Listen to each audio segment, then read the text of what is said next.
Good afternoon, my friends. Welcome back. I'm Marcus Peter, talking with Andrea Picciotti-Bayer, legal analyst for EWT and news director of the Conscience Project. Joins us every week so generously with her time and her wisdom. Andrea, thank you for joining us. How are you? I'm great, Marcus, and it's always a pleasure to join you. It's always a pleasure to hear from you, and thank you for providing us coverage and insight into these cases. So, share with us what's going on with St. Mary versus Roy. So yeah, Marcus, this is really exciting. For your listeners, we only hear about the handful of cases that the Supreme Court reviews every term. And getting in there, getting on the court's docket is quite a feat, right? There are lots of elements that go into the court's decision on whether to review a given case. And oftentimes, the most important is that the legal issue at play is one that affects the nation. It's kind of a constitutional issue of great import where the lower courts are having a hard time understanding the proper application and the proper safeguarding of constitutional rights. Well, this case, St. Mary's Catholic School versus Roy out of Colorado, is just one of those cases. And on Monday, the Supreme Court announced that they would review this coming term, starting in October, the case. It deals with Colorado's universal preschool program and the Archdiocese of Denver's parish preschools, including a family as well, who were denied assurances that they would be able to operate consistent with Catholic teaching on human sexuality, marriage, and human identity. And instead, they've opted not to opt into the program without those assurances that they would be, punished or penalized. What that's meant is that Coloradan families who want to send their children to Catholic preschools have to pay out of their pocket without any support from the state's universal program. So it's basically excluding Catholic families and Catholic schools from being part of this really, I think, important public program that's being offered. This sounds like a open and shut free exercise clause case. What are the questions and contentions here?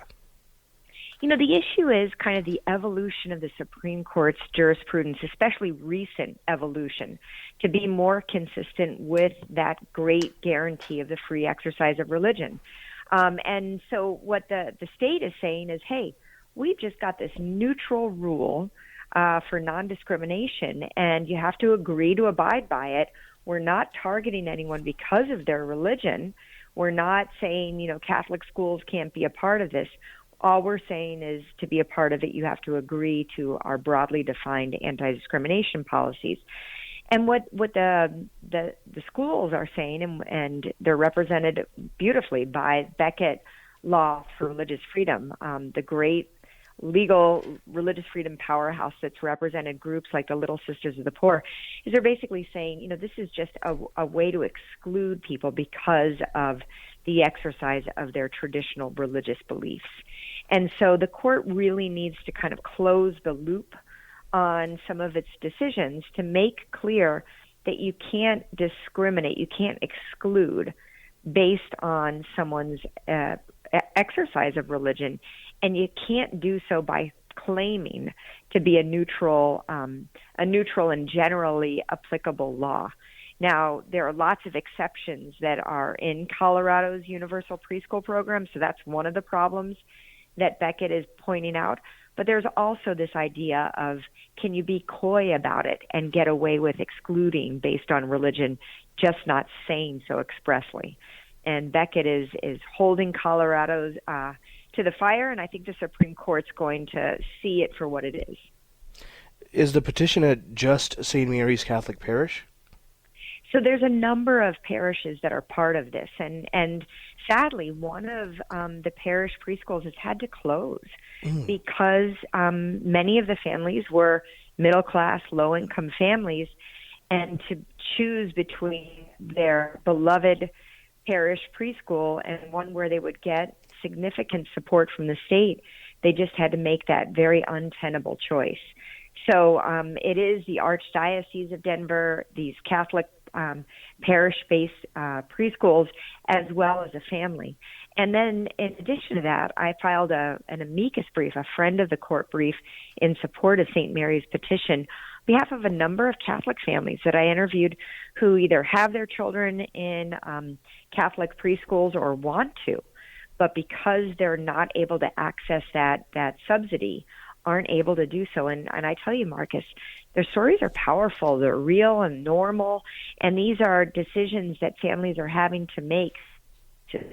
They're ready to make, but many of those sacrifices they shouldn't have to make, especially because the state has chosen to provide this program to all Coloradans. There's a lot that's upsetting about the case history. Can you tell us about where the Colorado Circuit Courts landed effectively on the case against St. Mary's Catholic Parish? Again, I think that this is just the lower courts not getting the law correctly and not seeing the Supreme Court's guidance. We've seen in, I would say, the last 10 years, the Supreme Court saying you can't discriminate based on religion again and again and again in public benefit programs. And they've also talked about what it means to be neutral and generally applicable. There's, a long time from 1990 decision called Employment Division versus Smith. And for those that are kind of nerdy lawyers like me or court watchers like me, will see that was an interesting decision from actually Justice Scalia, who was trying to come up with a rule that people couldn't claim a religious privilege from a general rule, a general law. And I don't think it's really worked out well in practice. And obviously, Justice Scalia couldn't have imagined the expansion of civil rights laws to include something that really comes so strict in conflict with traditional religious belief as sexual orientation and gender identity laws.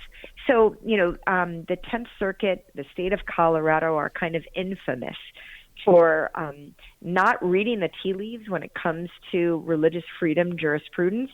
We've seen it in 303 Creative, which was a decision of a Christian wedding website designer who was being forced by the state of Colorado to create wedding websites for same-sex marriages. We saw it with Jack Phillips, the owner of Masterpiece Cake Shop, who said he couldn't create a wedding cake for a same-sex wedding. He'd happily refer a same-sex couple to another bakery in town. And again, the Supreme Court time and time again has denounced hostility on the part of the government towards people with religious belief and rejected compelling people to speak and to act inconsistent with their beliefs and with their conscience. I think this third case, St. Mary, will be kind of the trifecta against Colorado's desire to impose ideological conformity.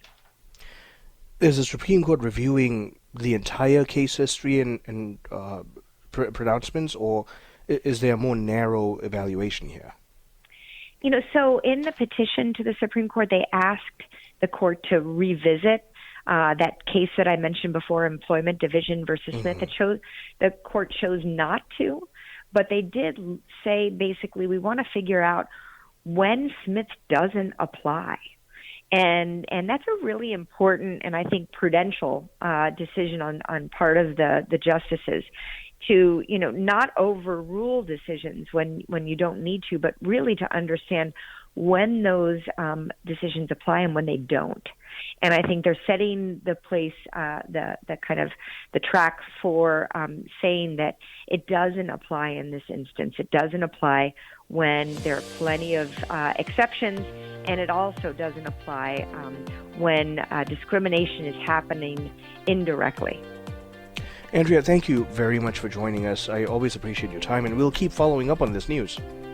Absolutely. Thanks, Mark, and have a wonderful afternoon. My guest has been Andrea Picciotti-Bayer, legal analyst for EWTN News, and she's been talking with us about the new case in Colorado between St. Mary's Catholic Parish. Stay tuned. I'm Marcus Peter.